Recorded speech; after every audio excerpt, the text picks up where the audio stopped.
Saudara-saudari yang saya kasih sekalian, mengapa mereka cipta satu lagi fitnah? Saya dah nyatakan kerana mereka tahu kes yang sedang dibicarakan akan hancur. Saya akan pergi satu persatu. Pertama, mengapa kes ini akan hancur? Kerana saudara boleh ikuti perbincangan saya melalui widescreen yang ada sebelah kiri.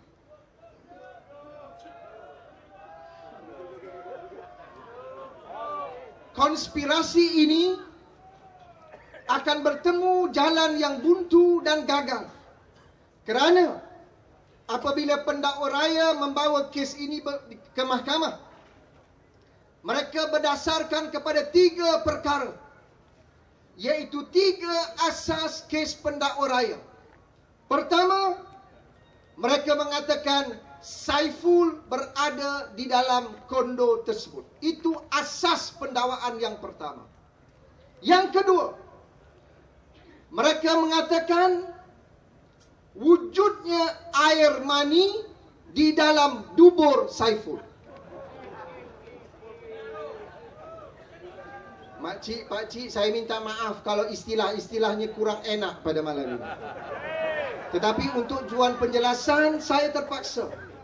Kerana apa yang saya bentangkan adalah bukti-bukti yang telah dibawa dalam mahkamah, tetapi UMNO menggunakan media untuk padamkan kesemua keterangan ini supaya rakyat tidak tahu apa yang berlaku dalam mahkamah. Akhirnya yang dipercaya hanyalah tulisan utusan Malaysia dan TV3.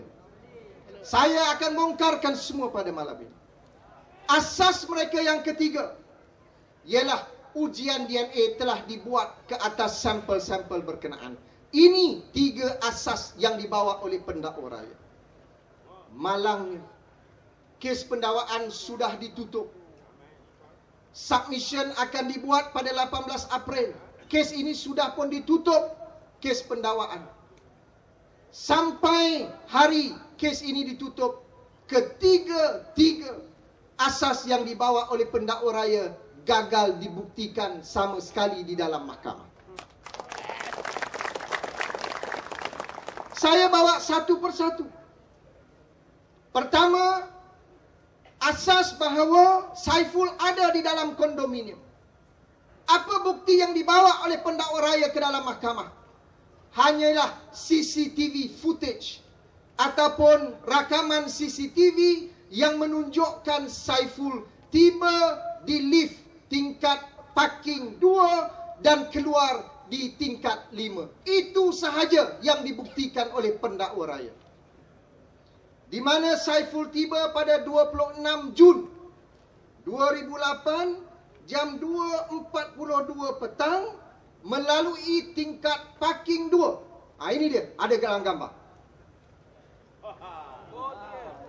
Itu dia nak masuk. Nak masuk lift, bukan masuk lain. Ini semua tak pernah dicerita dalam utusan Malaysia. Kemudian ini bukti yang dibawa dalam mahkamah, di mana Saiful keluar pada jam 4.11 petang di tingkat ground floor. Dia masuk daripada parking, dia keluar tingkat 5. Bukti yang kedua hanyalah dia keluar daripada lift balik. Begitu juga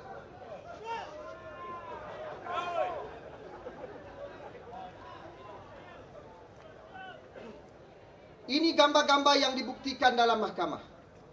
Tetapi yang anehnya, tuan-tuan dan puan-puan, tuan-tuan boleh tengok setelah Saiful meninggalkan lift yang berkenaan pada jam lebih kurang 4 petang, dia keluar dalam keadaan yang cukup kemas.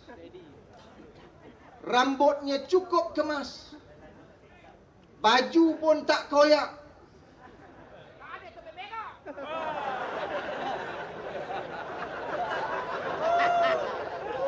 Tidak ada kesan menunjukkan bahawa beliau baru saja selesai mengadakan aktiviti tersebut. Tidak ada. Begitu juga, ini dia keluar. Dia silap keluar. Dia datang daripada parking 2, dia balik ground floor. Kalau benar kamu telah di ... beberapa kali, takkan kamu tak tahu di mana nak keluar. Dia beritahu bahawa dia telah diliwat berulang kali di tempat yang sama, tetapi bukti yang dibawa dalam mahkamah, dia silap keluar. Akhirnya dia masuk balik, baru dia keluar ke parking 2. Ini bukti dalam mahkamah. Begitu juga ketibaan Datuk Seri Anwar Ibrahim. Yang dibawa dalam mahkamah memang benar, ada CCTV. Datuk Seri Anwar tiba. Dan dia tiba dengan pengawal peribadinya, Saudara Mokhtar Mustafa. Seorang bekas pegawai polis yang juga merupakan adik iparnya. Sudah puluhan tahun ketika dia mula menjawat jawatan timbalan menteri dalam kerajaan, Mokhtar menjadi pegawai peribadinya dan beliau juga adalah adik iparnya sendiri. Takkanlah dia nak buat kerja ini nak bawa adik ipar dia. Tetapi mahkamah tidak pernah merakamkan dan menulis bahawa Saudara Mokhtar juga hadir bersama Datuk Seri Anwar dalam lift yang berkenaan. Kemudian, siapa lagi yang berada dalam lift? Yang saya nak buktikan, apa yang telah dibentangkan dalam mahkamah, dia hanya tunjuk Saiful masuk lift, keluar lift. Dia tidak pernah ada bukti bahawa Saiful memasuki kondo yang berkenaan. Tidak ada. Sampai hari ini, pendakwa raya gagal membuktikan dengan satu bukti yang jelas bahawa Saiful keluar tingkat 5, masuk kondo yang berkenaan. Tidak ada sampai malam ini. Yang ada dia masuk lift, keluar lift. Saiful, Datuk Seri Anwar, termasuk gambar sekarang yang dipamerkan. Ini adalah Ketua Pengarah Institut Ekonomi Malaysia, MIA, Malaysian Institute of Economic Research, Profesor Datuk Dr. Arif, Emeritus, seorang pakar ekonomi yang mahu berkongsi maklumat dengan Datuk Seri Anwar betapa parahnya ekonomi negara pada hari ini. Tapi sampai hari ini, pendakwa raya tidak mahu memanggil Datuk Arif. Walaupun Profesor Dr. Arif telah memberi jaminan, panggil aku nak beri keterangan dalam mahkamah, membuktikan tidak ada satu saat pun Saiful berada di dalam kondo yang berkenaan.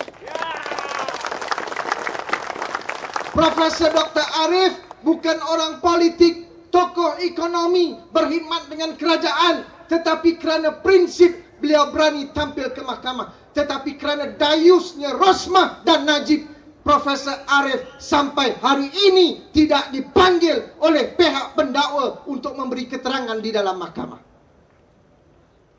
Mengapa ini berlaku? Begitu juga, ini slide yang seterusnya. Tuan-tuan dan puan-puan, sampai hari ini, sampai kes ini ditutup, tuan rumah kondo berkenaan Saudara Hasanuddin dan istrinya Kak Syam tidak dipanggil untuk memberi keterangan. Kerana apa? Kerana tuan punya kondominium ini, Saudara Hasanuddin dan Kak Syam, yang dipanggil ke Bukit Aman selama 16 jam berturut-turut, telah diugut untuk menyebelahi pihak UMNO dan Barisan Nasional. Tetapi Saudara Hasanuddin dengan tegas dan berani memberi keterangan kepada pihak polis bahawa sebaik saja selesai taklimat ekonomi, beliau dan isteri berada bersama Datuk Seri Anwar sepanjang masa sehinggalah beliau meninggalkan kondo yang berkenaan. Saya cabar Rosmah, kalau kamu berani, kalau kamu anak jantan,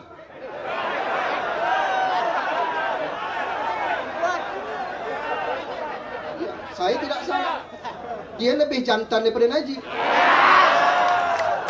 Saya tidak salah. Kalau kamu anak jantan, panggil Hasanuddin dan istrinya Kak Syam sebagai saksi-saksi kerajaan dan pendakwa rakyat. Tidak dipanggil sampai malam ini. Insya Allah, sekiranya Datuk Seri Anwar diarah untuk membela diri, kita akan memanggil saksi-saksi ini untuk memberi keterangan dalam mahkamah.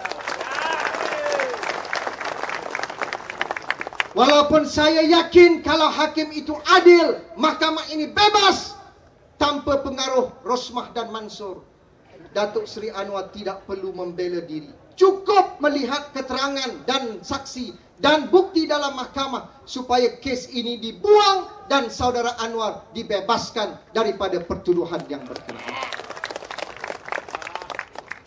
Ini semua membuktikan bahawa asas pertama bahawa Saiful berada di dalam kondo gagal dibuktikan di dalam mahkamah oleh semua saksi yang dipanggil oleh pihak polis. Itu asas pertama yang berjaya kita musnahkan. Apakah asas yang kedua? Dia kata ada air mani dalam dubur Saiful. Saudara-saudari yang saya kasih sekalian, tuan-tuan dan puan-puan, makcik-pakcik, saya nak pesan sekali lagi. Lebih mudah saya bicara dengan orang Gombak. Orang Gombak ni semua bijak, berbanding dengan ketua cawangan UMNO yang bahalul dan bangang.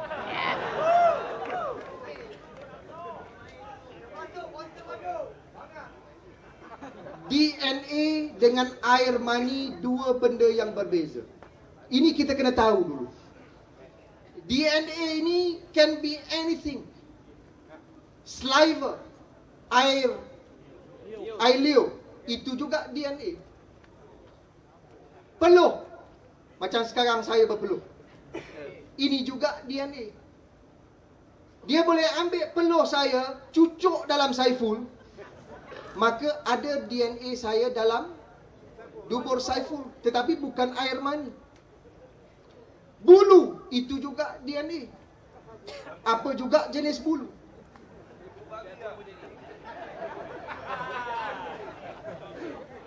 Apa juga bulu kening, bulu apa pun, itu juga DNA.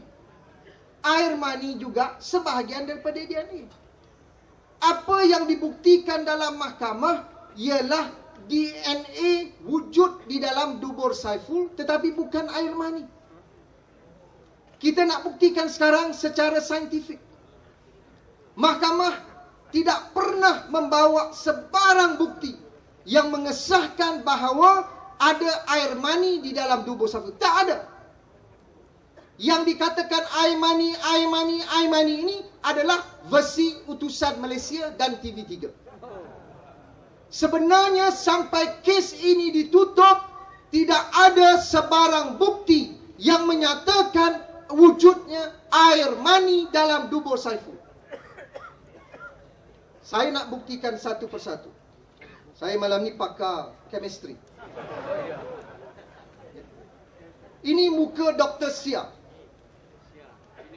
Perangai pun macam sial. Bagaimana kita nak letak kepercayaan kepada Jabatan Kimia sekarang kalau inilah pegawai yang boleh diperkudakan oleh UMNO dan Barisan Nasional?